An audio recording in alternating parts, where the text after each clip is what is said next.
우리 한번 주변에 계신 분들과 이렇게 인사하겠습니다. 주님 안에서 새해 복 많이 받으세요. 우리 한 번 더 주님 안에서 기대하고 소망하세요. 올 한 해 하나님께서 좋은 일들로 역사해 주실 줄로 믿습니다. 여러분 2025년 이 새해는 무슨 년이라고 하죠?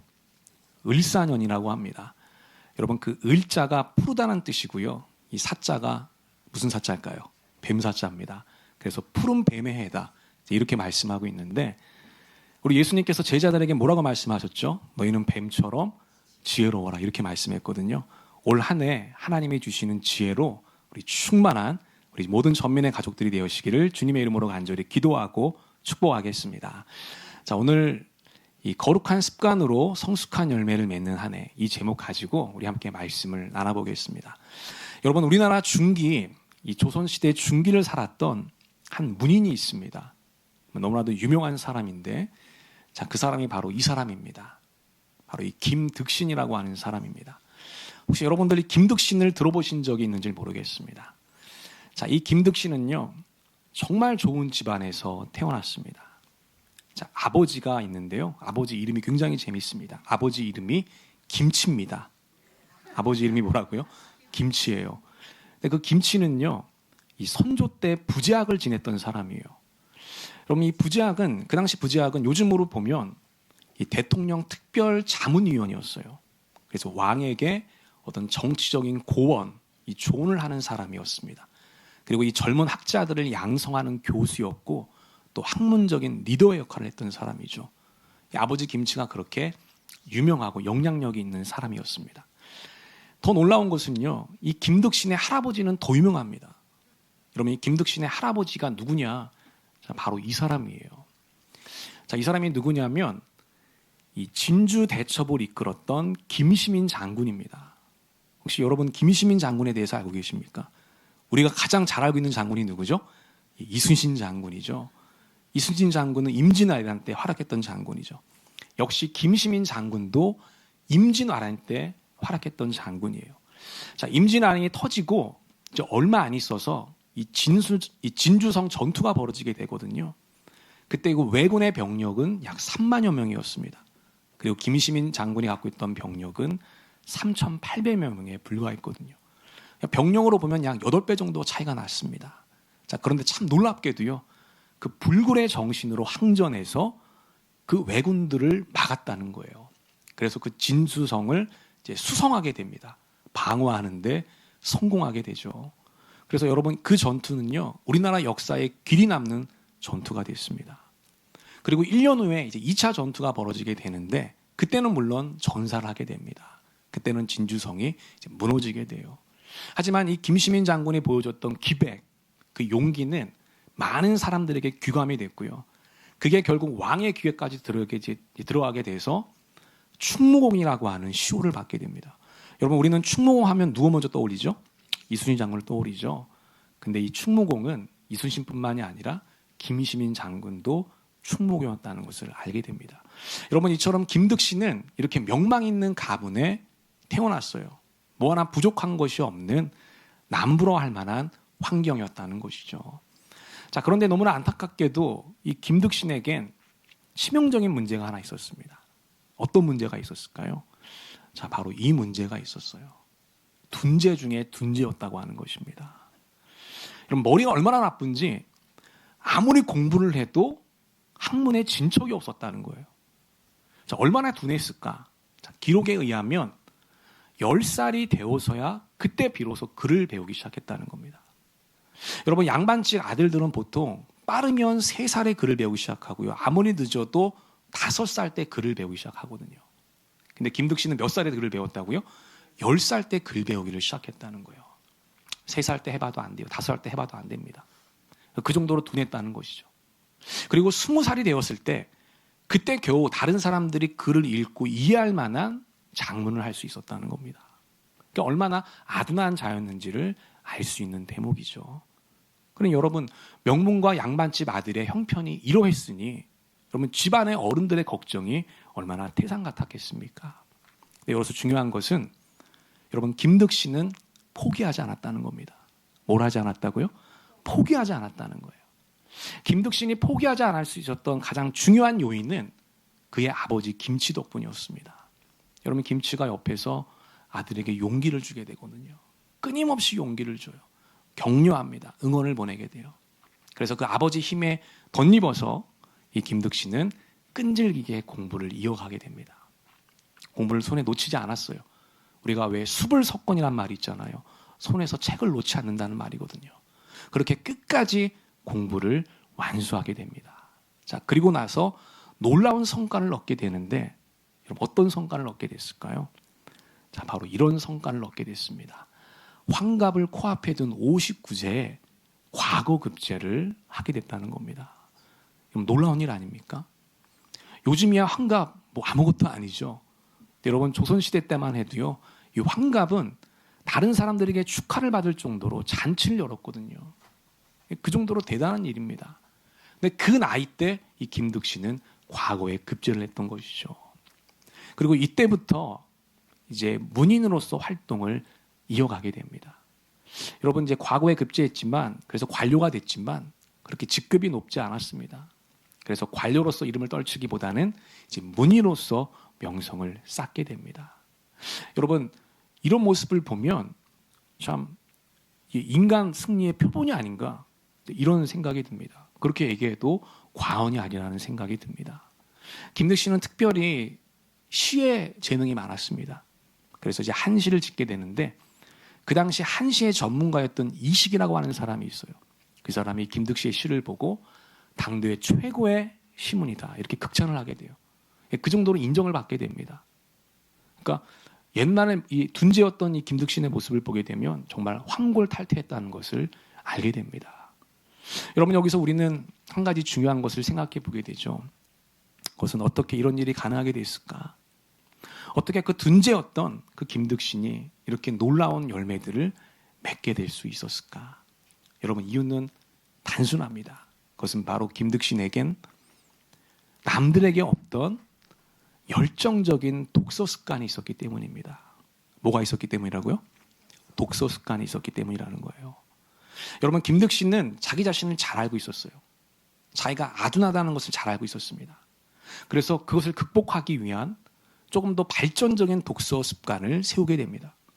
그래서 남들은 한 번 읽고 두 번 읽을 때, 나는 10번 읽고 20번 읽어야 되겠다, 이렇게 결심하게 됩니다.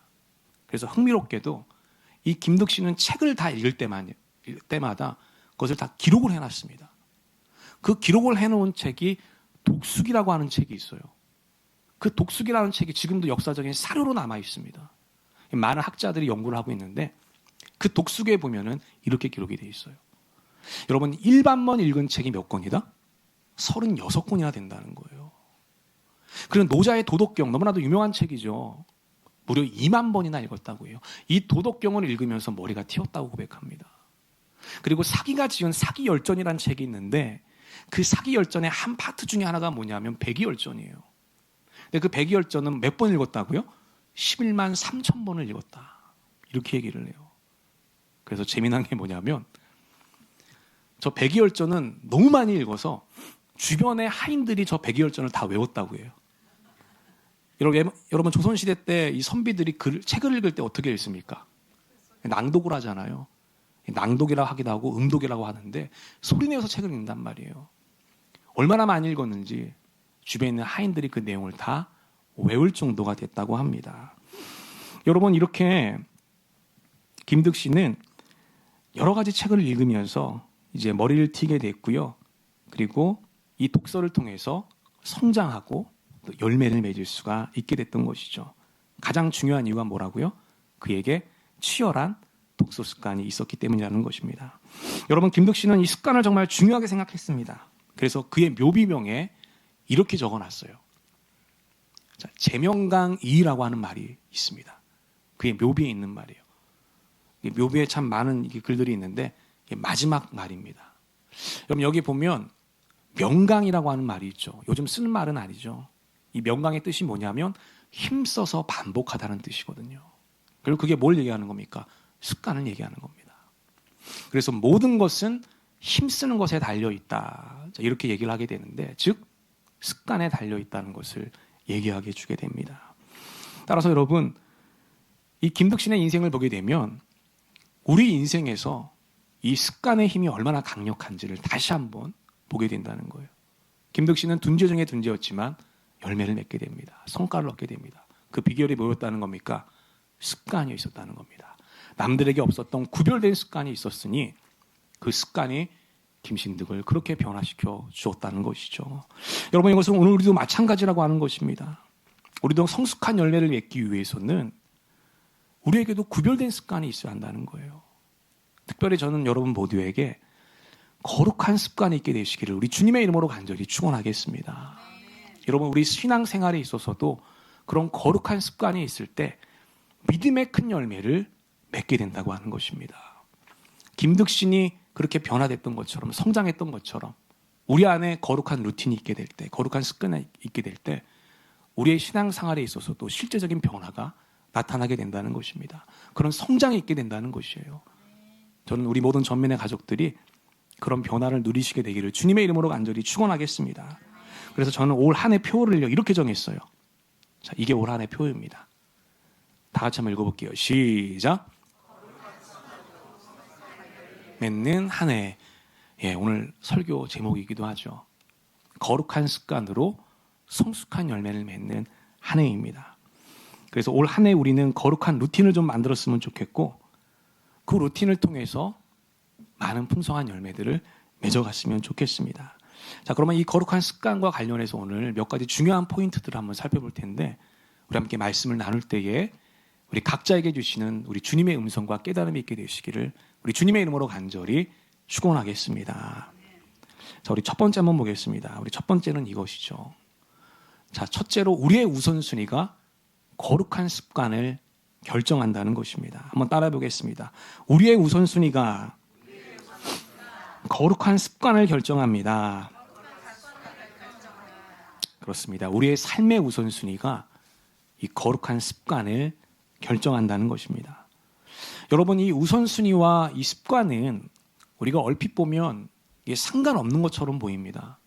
그런데 우리가 참 깊이 생각해 보면 이 우선순위와 습관이 참 긴밀하게 연결되어 있다는 것을 알게 돼요. 여러분, 우리는 매일매일 살아가면서 크고 작은 선택과 결정들을 하게 되죠. 오늘도 우리가 일어나서 많은 선택과 결정을 했습니다.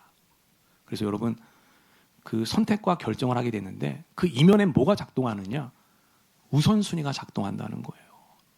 오늘 우리가 이 자리에 나와서 예배 드리는 것도 우선순위가 작동한 것이죠. 우리는 더 잘 수도 있었습니다. 아니면 다른 곳에 갈 수도 있었어요. 자, 그럼에도 불구하고 우리는 이 자리에 나와서 하나님께 예배를 드리고 있습니다. 여기엔 바로 우리의 우선순위가 작동했다고 하는 것입니다. 그렇기 때문에 이 우선순위가 잘 정립되거나 정리되지 않으면 절대로 이 거룩한 습관을 만들어갈 수가 없다라고 하는 것입니다. 여러분, 예를 들어서 우리는 이렇게 결심할 수 있죠. 예, 이렇게 우리는 올해 결심할 수 있습니다. 어떤 결심입니까? 올 새해부터는 아침에 일찍 일어나서 성경 보고 기도해야지. 이렇게 결심할 수 있어요. 듣기만 해도 참 좋은 결심이죠. 근데 여러분, 이런 결심이 진짜 열매를 맺기 위해서는 어떻게 될까요? 하나님과의 만남, 하나님과의 교제가 진짜 내 삶에 있어서 우선순위가 되지 않으면 여러분, 결심은 할 수 있지만 이 결심이 열매를 맺을 수는 없게 돼요. 조금만 피곤해도 이 결심은 뒤로 밀려나게 됩니다. 조금만 분주해져도 이 결심은 밀려나게 되고 건너뛰게 되거든요. 그래서 아무리 많은 시간이 지나도요, 그 거룩한 루틴이 내 인생에 정착되지가 않게 되는 거예요. 열매를 맺을 수가 없게 되는 것이죠. 그래서 우리가 거룩한 습관을 형성하기 위한 첫 단추는 뭐냐면 내 인생의 우선순위를 진지하게 고민해 보는 것입니다. 그게 첫 단추예요. 그게 있지 않으면 절대로 거룩한 습관은 만들어지지 않습니다. 내 인생에서 하나님은 정말 중요한 분인가? 내가 하나님을 만나고 하나님과 대화하고 하나님을 알아가는 것, 그게 진짜 내 인생에서 중요한 가치인가? 이거를 진지하게 고민해 봐야 한다는 거예요. 이게 정리가 돼야 한다는 것입니다. 저는 여러분들이 인생의 우선순위를 고민해 보실 때 하나님 중심의 우선순위로 잘 정립될 수 있게 되시기를 우리 주님의 이름으로 간절히 축원하겠습니다. 여러분, 그래야만 우리의 인생이 정말 의미 있고 행복한 인생이 된다는 거예요. 여러분, 제가 지난주에도 잠깐 말씀드렸죠. 우리 인생을 설계하신 분이 누구라고요? 하나님이세요.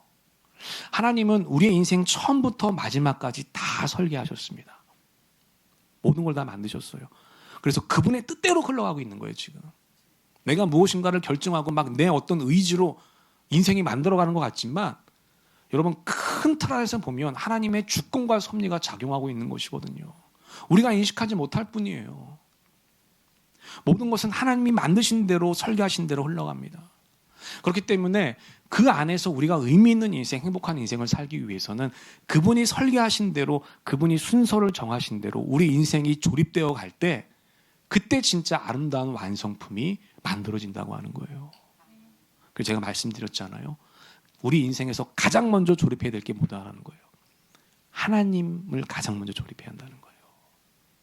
하나님의 나라와 의를 구하는 것이 우리 인생에서 가장 먼저 채워야 될 부분이라는 겁니다. 가장 먼저 조립해야 될 블록이라는 거예요. 그것을 먼저 조립하고 그것을 먼저 채워야 다른 것들이 채워질 수가 있다라고 하는 것입니다.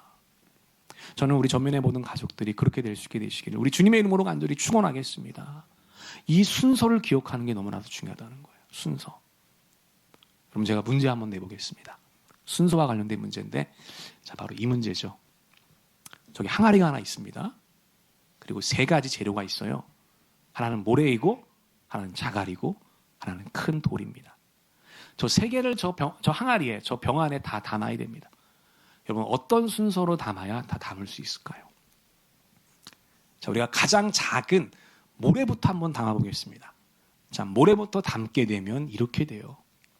모래를 담고, 그 다음 작은 돌을 담고, 마지막에 큰 돌을 담습니다. 다 들어가요, 안 들어가요?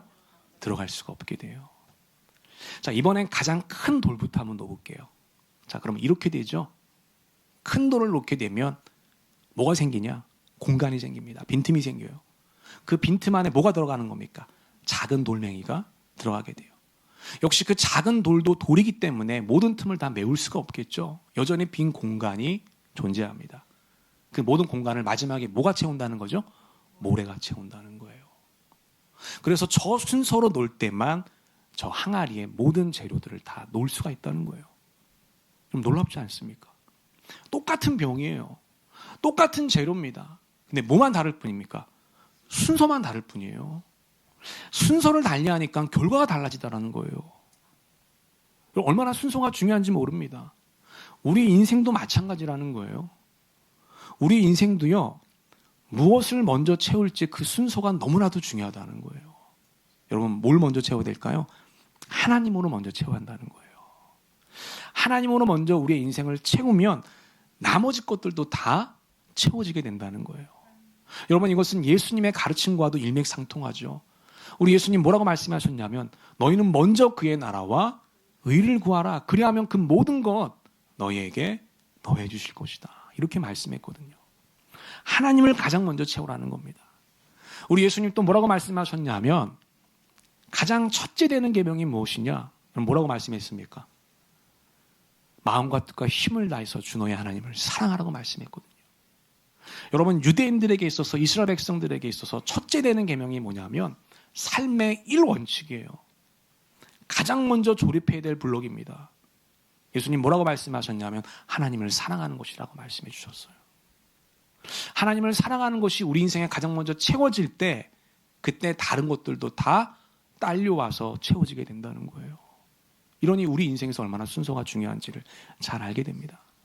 그러면 그 하나님을 가장 먼저 채우는 작업, 그게 뭐라는 거예요? 그게 바로 거룩한 습관이라고 하는 겁니다.